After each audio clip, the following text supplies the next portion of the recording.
there's a hunger for creativity out there. Mhm. And my assumption is most of these schools aren't set up for this. So this what you're doing, I think, is a fantastic idea, but it's such a small thing. What do you think needs to be done more in order to kind of change what's going on in our educational system? I think trying to introduce more creative and exploratory exercises in schools is something that really helps boost creativity and boosts people's exposure to their own creativity. And that's something that we've seen sort of, we feel that the pendulum is sort of swinging back in that direction a little bit. But sort of thinking of the school day and the school curriculum as something that's not rigidly defined, not something that's very compartmentalized and say, okay, you have to, do these things so you can take this test. And instead sort of contextualizing things into, okay, like, what is the need that you saw in the world and how, like, what's the creative way that you can address it? And as you work through that project, what are the different disciplines that we can bring into it so we can come up with a more comprehensive solution?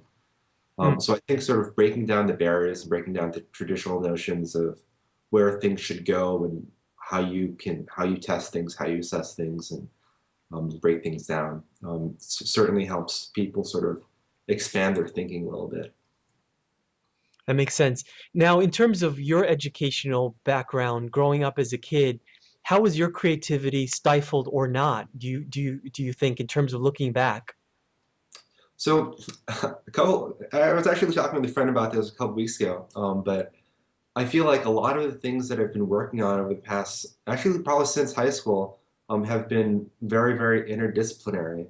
So in high school, I was part of an interdisciplinary program where language arts, social studies, and foreign language was all intercombined. So we had projects that involved all three classes.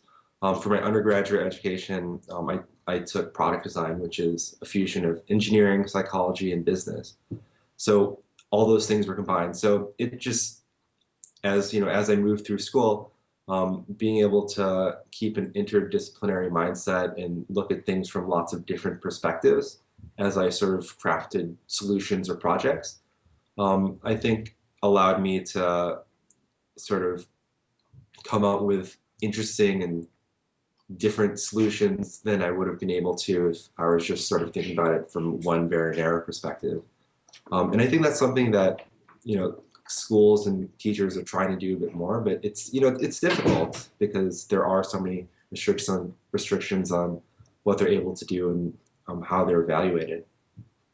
And in terms of your creativity, do you feel that it was encouraged during school? In other words, were you encouraged to think beyond just this is the right answer as opposed to I need we're going to allow this kid to fail, you think, and then he'll grow from that.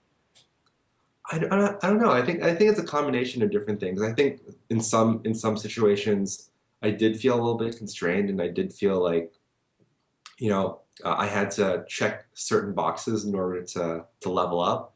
But I think that as I've gotten older and gotten into things like the D.school, creativity is definitely very encouraged, and that's one of the reasons that we wanted to take the SparkTruck on the road and hit other parts of the country that weren't just Stanford, because we feel like Stanford and the D.school have they do a pretty good job of sort of promoting creativity, but those sorts of mindsets aren't as prevalent in other parts of the country. So that's one of the big reasons that we wanted to get out there and visit other parts of the country and also portions of the country that are people that are younger than college age.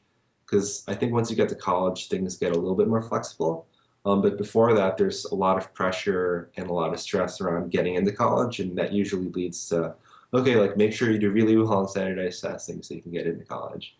And while that's important, it's not the whole picture. And I think we do very well to start creating more creative thinkers rather than people that are really good at standardized tests.